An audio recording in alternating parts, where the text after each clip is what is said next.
فلسطین میں 15 مہینے کے بعد آج صہیونی حکومتیں اور یہودی غاصب حکومتیں صلح کرنے پر اور ایگریمنٹ کرنے پر مجبور ہو گئی. دنیا ان کے منہ پر تھوک رہی ہے. تم 50,000 سے زیادہ لوگوں کو قتل کر کے صرف غزہ فلسطین کے فتح عظیم پر مفتی سلمان اجہری صاحب کے چینل پہ اسپیشل بیان آیا ہے. اسی بیان کو آج اطمینان کے ساتھ دیکھنے والے ہیں. آپ لوگ بھی اس بیان کو شروع سے لاسٹ تک ضرور دیکھیں. السلام علیکم ورحمۃ اللہ وبرکاتہ. کیا حال چال ہے؟ امید کرتا ہوں خیریت سے ہوں گے. آپ سبھی لوگوں کا ایک اور نئی ویڈیو میں خوش آمدید. چینل پہ پہلی بار آئے تو پلیز چینل کو سبسکرائب کر کے بیل آئیکن پریس کر لیں تاکہ آنے والی ہر ویڈیو کا نوٹیفیکیشن آپ لوگ کے موبائل پہ پہنچتا رہے. چلتے ہیں پہلے مفتی سلمان اجہری صاحب کا بیان سن لیتے ہیں. گفتگو برقرار رہے گی. ملت اسلامی السلام علیکم ورحمۃ اللہ وبرکاتہ. وعلیکم السلام ورحمۃ اللہ وبرکاتہ. الحمد للہ وکفا وسلام علی حبیبہ المصطفیٰ اما بعد فاعوذ باللہ من الشیطان الرجیم بسم اللہ الرحمن الرحیم. ان ینصرکم اللہ فلا غالب لکم وَإِن يَخْذُلْكُمْ فَمَنْ ذَا الَّذِي يَنْصُرُكُمْ مِنْ بَعْدِهِ وَعَلَى اللَّهِ فَلْيَتَوَكَّلِ الْمُؤْمِنُونَ. صدق اللہ مولانا العظیم.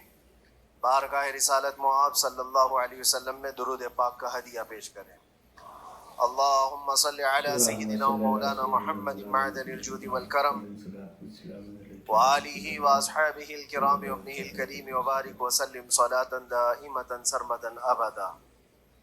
اللہ عز و جل قرآن عظیم میں فرماتا ہے اگر اللہ تمہاری مدد کرے تو کوئی دوسرا غالب آ ہی نہیں سکتا. ان ینصرکم اللہ فلا غالب لکم. تم پر کوئی غلبہ حاصل نہیں کر سکتا اگر اللہ تمہاری مدد کرے. وَإِن يَخْذُلْكُمْ فَمَنْ ذَا الَّذِي يَنْصُرُكُمْ مِنْ بَعْدِهِ. اور آگے اللہ فرماتا ہے اور اگر اللہ تمہیں چھوڑ دے یا گرا دے تو کون ہے اس کے بعد جو تمہاری مدد کرے؟ کوئی ہے جو اللہ کے علاوہ تمہاری مدد کر سکتا ہے؟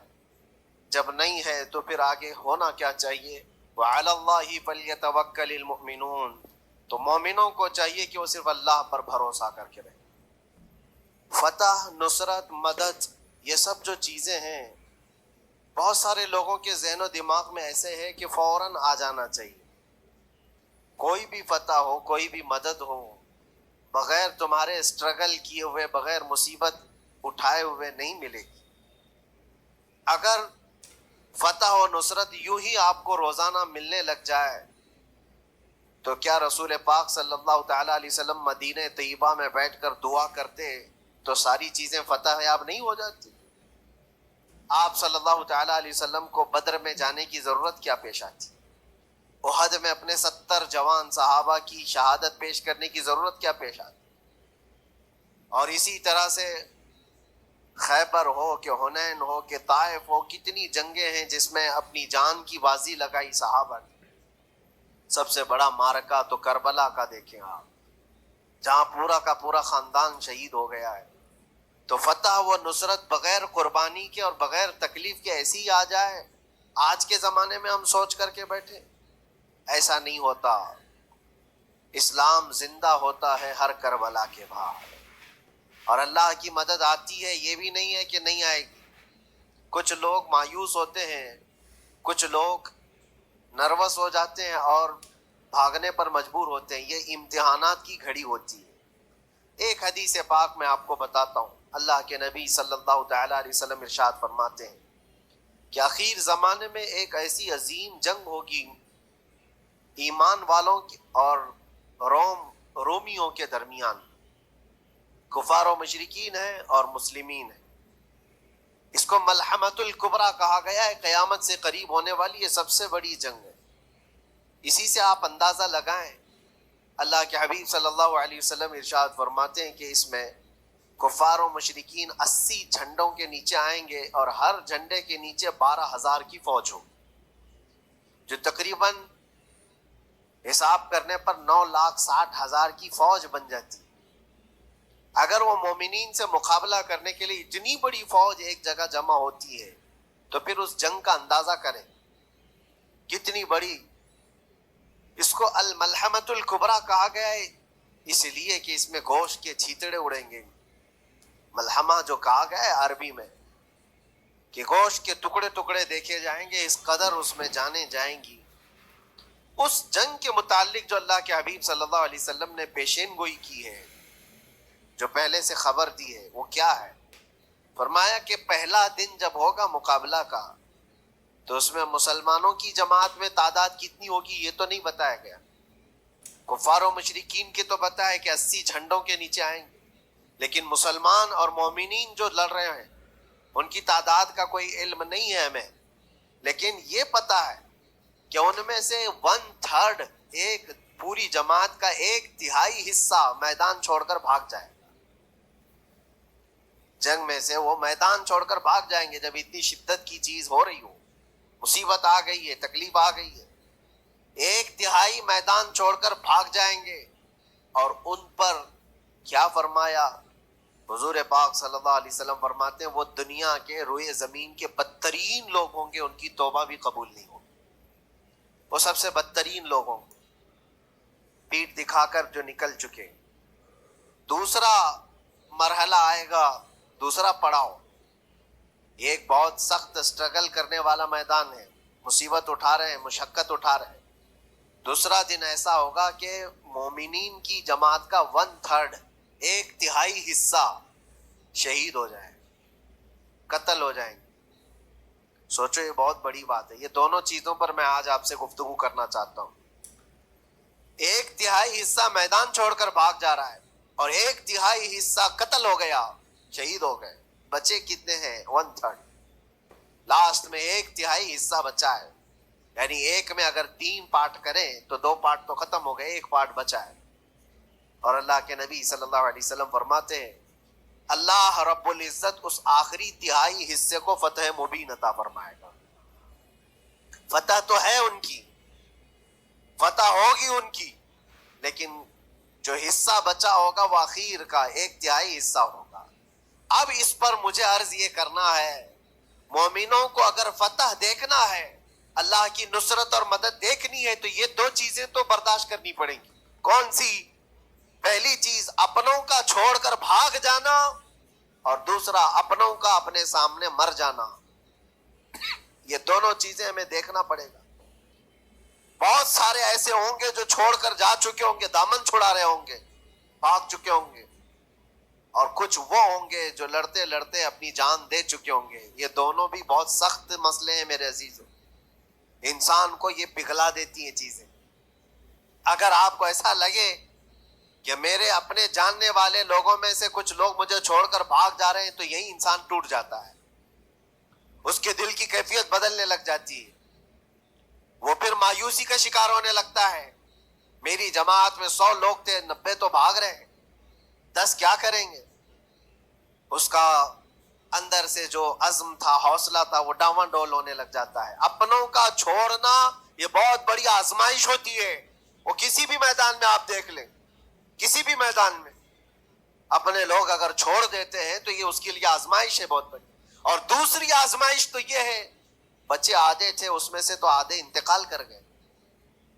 کبھی میرا عزیز دوست، کبھی میرا عزیز مشورہ دینے والا مشیر، کبھی بہت زیادہ مجھے سپورٹ کرنے والا، ایسے لوگ جب انتقال کرنے لگ جائیں تب پھر آدمی پھر ٹوٹ جاتا ہے. کچھ تو بھاگ گئے اور کچھ تو قتل ہو گئے. میں کیا کروں گا؟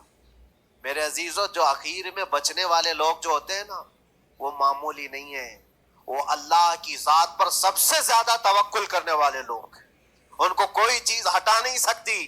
اپنوں کی بے وفائی بھی ان کے قدموں میں لرزہ نہیں لاتی، اور اپنوں کا انتقال ہو جانا بھی ان کے حوصلوں کو نہیں توڑتا. تبھی جا کر کے اللہ تعالیٰ انہیں فتح مبین عطا فرماتا ہے. اور یہ چیز ملحمت الکبریٰ میں دیکھی جانے والی تھی، دیکھی جانے والی تھی، جو قیامت کے قریب ہونے والی جنگ ہے. لیکن میرے عزیزوں، آج ہم نے اپنی آنکھوں سے یہ مشاہدہ کیا ہے غزہ کی سرزمین پر، فلسطین میں 15 مہینے کے بعد آج صہیونی حکومتیں اور یہودی غاصب حکومتیں صلح کرنے پر اور ایگریمنٹ کرنے پر مجبور ہو گئی. دنیا ان کے منہ پر تھوک رہی ہے. تم 50,000 سے زیادہ لوگوں کو قتل کر کے صرف 200 لوگوں کو چھڑانے کے لیے آج بھی فتح کا جشن منا نہیں پا رہے ہو. بلکہ پھر جھک کر کے ان کے ساتھ معاہدہ ایگریمنٹ کرنے پر مجبور ہو. یہ فتح ان بچوں کی نہیں ہے تو اور کیا ہے, ان مظلوموں کی نہیں ہے تو اور کیا ہے, جن کے پاس کھانے کو روٹی نہیں ہے اور پہننے کو کپڑے تک نہیں رہ گئے, ان کے علاج معالجے کے لیے دوائیاں نہیں رہ گئی, لیکن عزم اور حوصلہ ایسا ہے کہ اللہ ابھی ہمارے ساتھ. میرے عزیزو, ان کے توکل اور ان کے عزم کے متعلق یہ صرف اور صرف اخبار کی باتیں نہیں ہیں, سوشل میڈیا کی باتیں نہیں ہیں. مخبر صادق رسول کریم صلی اللہ علیہ وسلم نے 1400 سال پہلے ہی بشارت دی تھی. اللہ کے نبی صلی اللہ علیہ وسلم فرماتے ہیں کہ دمشق کے ابواب یا پھر بیت المقدس کے آس پاس رہنے والوں میں ایک جماعت ہمیشہ قیامت تک ایسی رہے گی جو حق کے لیے لڑتی رہے گی. حضور پاک صلی اللہ علیہ وسلم فرماتے ہیں حق کے لیے وہ لڑتی رہے گی, قیامت تک ایک جماعت ہوگی. اور ان کی فضیلت میں میرے آقا فرماتے ہیں کہ ان لا یضرهم خذلان من خذلهم, ان کو دھوکہ دینے والوں کا دھوکہ ان پر کچھ اثر نہیں کرے گا, یا پھر ان کو چھوڑ دینے والے یا ان کی بات نہیں کرنے والے, یہ سب چیزیں ان کو کچھ بھی ضرر نہیں پہنچائیں گی. میں اس سے قبل اسی مسجد میں آپ کے پاس اس حدیث کو دہرا چکا ہوں, بیان کر چکا ہوں. اللہ کے نبی صلی اللہ علیہ وسلم فرماتے ہیں ان کو کوئی چیز نقصان نہیں پہنچائے گی, دھوکہ دینے والوں کی دھوکہ دڑی ان کا کچھ نقصان نہیں پہنچائے گی. آپ ہو سکتا ہے سوال کریں, عمارتیں ٹوٹ کر راکھ میں بدل گئی, ہزاروں بچے قبروں میں سو گئے, کتنی عورتیں بیوہ ہو گئیں, کتنوں کے گھر اجاڑے گئے, کتنوں کے ہاتھ پیر توڑے گئے ہیں. بمباری میں وہاں پر کون صحیح سلامت رہا؟ 2 لاکھ کے قریب لوگ متاثر ہوئے, اور مولانا آپ کہتے ہیں حضور نے فرمایا حدیث میں ان کو کچھ نقصان نہیں ہوگا. یہ نقصان نہیں ہے تو اور کیا ہے؟ ہو سکتا ہے آپ کے ذہن میں یہ سوال گردش کر رہا ہو, آپ بار بار یہ سوچ رہے ہوں گے اللہ کے نبی نے فرمایا ان کو کوئی چیز نقصان نہیں دے گی, دھوکہ دینے والوں کی دھوکہ دڑی سے ان کا کچھ بگڑے گا نہیں. اتنا تو بگڑ چکا, پورا راکھ میں بدل گئے, علاج کرانے کے لیے دوائی تک نہیں ہے, تو پھر کیا؟ اللہ کے نبی نے کیا فرمایا کہ ان کو نقصان نہیں پہنچے گا, ان کو ضرر نہیں ہوگا. پھر یہ ساری تکلیفیں اور یہ ضرر کیا ہے؟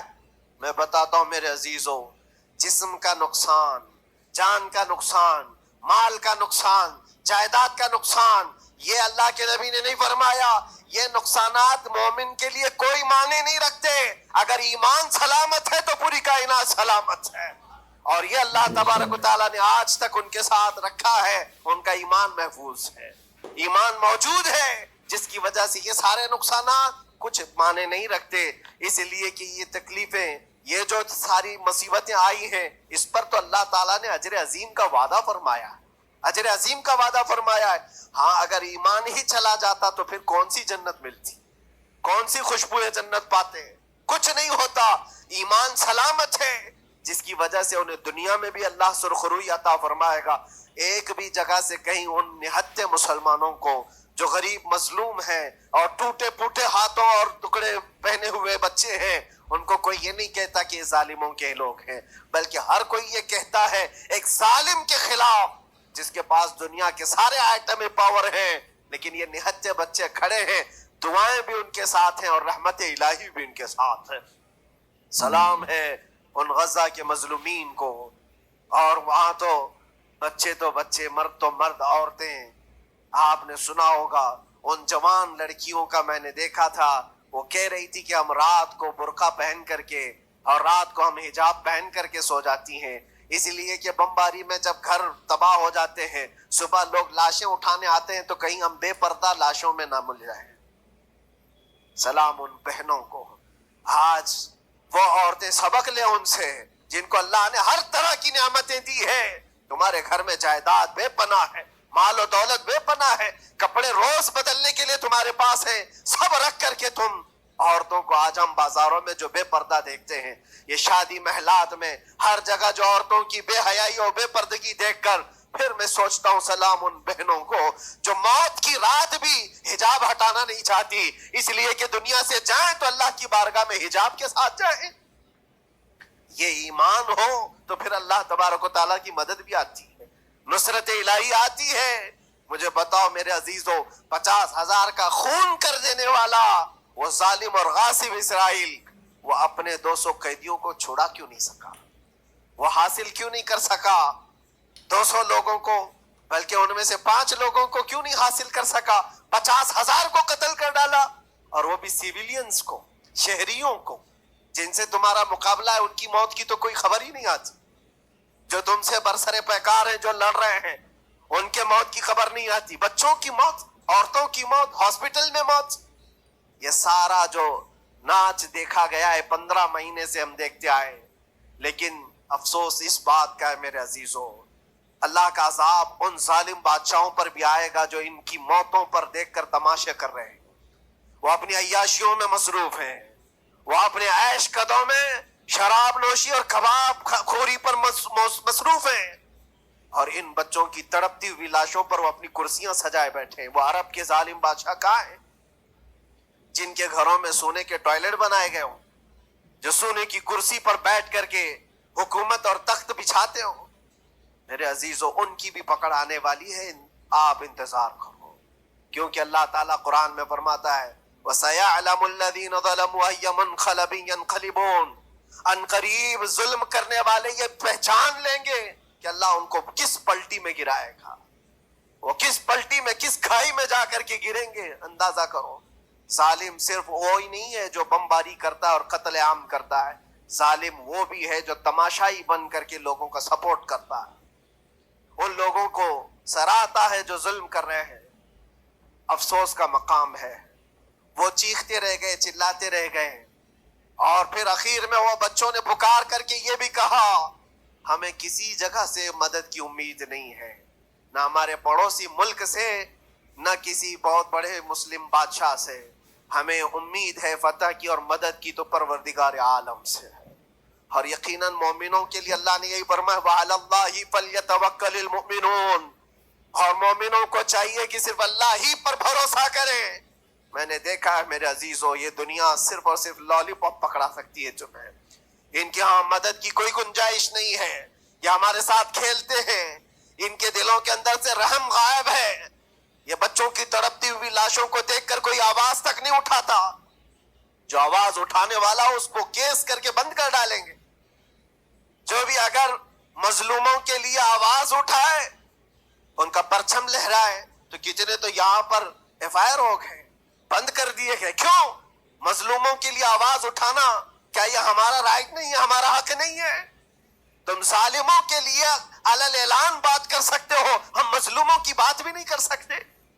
کیسی بات ہے میرے عزیزو، ہم جس دنیا میں جی رہے، اسی لیے میں آپ سے کہتا ہوں اٹھو، وہ گھر نہ حشر نہ ہوگا پھر کبھی، دوڑو کہ زمانہ چھال اپنی چل گیا، قوت عشق سے ہر پست کو بالا کر دو، دہر میں نام محمد سے اجالا کر دو۔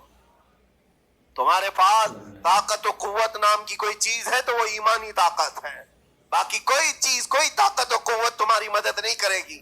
وہ قوت ایمانی ہے جو بدر میں صحابہ کے ساتھ تھی، وہ قوت ایمانی ہے جو احد میں بھی صحابہ کے ساتھ تھی، وہ ایمانی طاقت و قوت کا جوش ہی ہے جو 4,000 ہوتے تو 40,000 پہ بھاری ہوا کرتے تھے، وہ ایمانی طاقت و قوت ہی ہے جس پہ اللہ کی مدد اور نصرت آتی ہے۔ آج مومنو، آپ سب سے زیادہ اللہ پر توکل کرو، اللہ پر بھروسہ کرو۔ میں نے دیکھا ہے میرے اپنے معاملات میں، 8 مہینے تک میں اسٹرگل کرتا رہا، پل پل دیکھتا رہا، اور ایسی زمین پر مجھے لٹایا جاتا جہاں فرشی بھی نہیں ہے، پتھروں کی زمین پر لیٹ لیٹ کر کے ہماری کمر ٹوٹنے پر آتی۔ اس وقت لوگ یہ کہتے فلاں کی طرف سے مدد آ جائے گی، فلاں کی طرف سے مدد آ جائے گی، ہم نے یہ لائن بھی لگا دی ہے، یہ سورس بھی لگا دیا ہے، ہر طرف دیکھتا رہا، اخیر میں پھر یقین ہوا مدد کہیں سے نہیں، میرے پروردگار سے ہی آئے گی۔ اللہ ہی مدد کرتا ہے مومنوں کی، بس یہ ہے کہ صبر ضروری ہے اور تھوڑی مصیبت اٹھانا ضروری ہے، اس لیے کہ مزاج ہے اسلام کا، اسلام زندہ ہوتا ہے ہر کربلا کے بعد۔ اپنی قربانیاں دو اور قربانیاں ضائع نہیں ہوتی، رنگ لائیں گی، ہماری شہادتیں رنگ لائیں گی، ان بچوں کی شہادتیں رائے گاہ نہیں جائیں گی جو 40,000 کے قریب شہید ہو چکے ہیں، وہ رنگ لائے گی۔ فتح بیت المقدس کے لیے ان کی قربانیاں، ان کی شہادتیں ایک عظیم باب بن کر کے نکلیں گی، ایک عظیم دروازہ بن کر کے نکلیں گی۔ آپ انتظار کرنا، وہ دن قریب آ رہا ہے جس کے متعلق میرے مصطفیٰ نے بشارتیں دی ہیں۔ ایک وقت وہ آئے گا جب امام مہدی کا ظہور ہوگا اور صرف پرچم اسلام لہرائے گا۔ وہ دن آئے گا، یہ قربانیاں ضائع نہیں جائیں گی میرے عزیزوں. اور اللہ کریم نے قرآن میں یہ فرمایا آپ لوگ ڈرتے ہوں گے. مولانا پھر سے یہ ساری چیزیں بول رہے ہیں، ان کو برا لگے گا، ان کو برا لگے گا، بہتوں کو برا لگے گا. یہ میری بات نہیں، قرآن کہتا ہے وَلَوْ كَرِهَ الْكَافِرُونَ وَلَوْ كَرِهَ الْمُشْرِكُونَ. اللہ قرآن میں فرماتا ہے يُرِيدُونَ لِيُطْفِئُوا نُورَ اللَّهِ بِأَفْوَاهِهِمْ. لوگ تو چاہتے ہیں اللہ کے چراغ کو اپنے منہ کے پھوکوں سے بجھا دیں، اللہ کے چراغ کو اپنے منہ کے پھوکوں سے بجھا دیں. اللہ کا چراغ اسلام ہے، اللہ کا چراغ یہ قرآن ہے، اللہ کا چراغ رسول پاک کی ذات ہے. اور ظالم یہ چاہتے ہیں اپنے منہ کے پھوکوں سے اس چراغ کو بجھا دیں. اور قرآن کہتے ہیں واللہ متم نورہ، اللہ تعالیٰ اپنے نور کو، اپنے چراغ کو مکمل کر کے رہے گا اور پوری دنیا میں غالب آ کر رہے گا. آخر میں یہ جملہ اللہ نے فرمایا اگرچہ کافروں یہ بات ناپسند کرتے ہوں، اگرچہ مشرک یہ بات ناپسند کرتے ہوں، میں نہیں کہہ رہا، اللہ کہہ رہا ہے یہ بات تو بری لگے گی ہی. ایسا کیوں بولتے ہیں؟ اس لیے کہ یہ ہونے والا ہے جو قرآن نے کہا. یاد رکھو زمین اوپر جا سکتی ہے، آسمان نیچے آ سکتا ہے، لیکن میرے رب کا فرمان کبھی ٹل نہیں سکتا. جو قرآن نے کہا ہے وہ ہو کر رہے گا، اور اسی پر ایمان ہم سب مومنوں کی شان ہے، ہم سب مومنوں کی شان ہے. بس آپ کے لیے ذمہ داری یہ ہے، آؤ ان برائیوں کی وادیوں سے جس میں پڑے ہوئے ہو. نوجوانوں سے میں گزارش کرتا ہوں تمہاری نمازوں کا حساب کر لو، تمہارے اپنے اعمال کا حساب کر لو. اللہ کی مدد کو پکارتے ہو تو یقیناً اپنے چہرے صاف تو کر لو، اپنے دلوں کو پاک تو کر لو، اپنے اعمال، اپنی پیشانیوں کو مسجدوں کے سجدوں سے سجا تو لو. پھر مانگنے میں تمہیں ایک مزہ بھی آئے، ایک لطف بھی آئے. رحمان کی بارگاہ میں ہاتھ اٹھائیں تو آپ کو لطف بھی آئے، اپنے لیے بھی اور مظلومین کے لیے بھی مانگنے میں مزہ تو آئے. لیکن جب آج ہاتھ اٹھاتے ہیں تو پھر یہ دل میں بات آتی ہے فجر تو قضا کر کے سویا تھا، عشاء تو پڑھا نہیں تھا، اور میرے حالات یہ ہیں حرام کھایا ہوا ہے، کسی کا مال غصب کیا ہوا ہے. ان تمام معاملات کو لے کر کس طرح سے ہاتھ اٹھاؤ گے اللہ کی بارگاہ میں؟ پہلے اپنے آپ کو پاک کر لو میرے عزیزوں.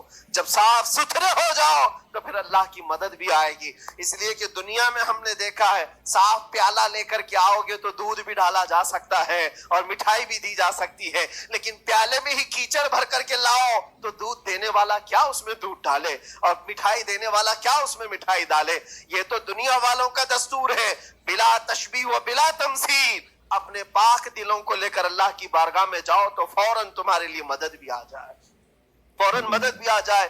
اللہ کریم ان غزہ کے نہتے اور مظلوم مسلمانوں کی فتح کو سدا قائم و دائم رکھے، اور ان کے ٹوٹے پھوٹے بکھرے گھروں کو اللہ تعالیٰ پھر سے آبادی عطا فرمائے، ان کے کمزوروں کو مولا طاقت و قوت عطا فرمائے، ان کے شہیدوں کو مولا اجر عظیم نصیب فرمائے، ان کی بیواؤں کو مولا صبر جمیل عطا فرمائے، ان کے یتیموں کو مولا طاقت و قوت عطا کرے، ان کی مسجدوں کی آواز اور ان کی گونج کو مولا پھر سے بلندی عطا فرمائے، اور ان کے صبر اور ان کے استقامت اور ان کے حوصلے کو مولا پورے دنیا کے مومنین کے دلوں میں قائم عطا فرمائے. ان کے ہر طرح کے حوصلے، ان کے صبر اور ان کے مجاہدانہ استقلال کو مولا ہم سب کے لیے ذریعے نجات عطا فرمائے.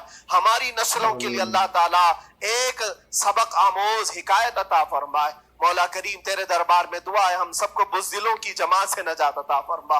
مولا ہم کو منافقین اور مشرکین اور کافرین کے وسوسوں اور ان کے تمام فتن و شرور سے محفوظ فرما دے. ہم سب کو ظالموں کے ظلم سے بچا، فتنوں کے فتنے سے بچا، شرین کے شر سے بچا، حاسدین کے حسد سے بچا، جلنے والوں کی جلن سے محفوظ فرما. خدایا قدیر و جبار آخری سانس تک ہمارے ہاتھوں کو غیروں کے سامنے پھیلنے سے محفوظ فرما دے. تو اپنا اور اپنے حبیبوں کا محتاج بنائے رکھ. وآخر دعوانا الحمدللہ رب العالمین. السلام علیکم. تو مفتی سلمان اجاہری صاحب کا بیان سن کر کے آنکھیں بھر آئی، اور آپ لوگ کا اس پورے بیان پہ کیا رائے ہے نیچے کمنٹ باکس میں اپنی رائے ضرور دیں. اور چینل کو ابھی تک سبسکرائب نہیں کیا تو چینل کو سبسکرائب کر لیں، ویڈیو کو لائک نہیں کیا تو ویڈیو کو ایک لائک کر دیں. آپ کے ایک لائک سے یوٹیوب ویڈیو کو دوسرے تک بھیجتا ہے. آپ لوگ سے پھر ملتے ہیں کسی نیکسٹ ویڈیو میں. اللہ حافظ.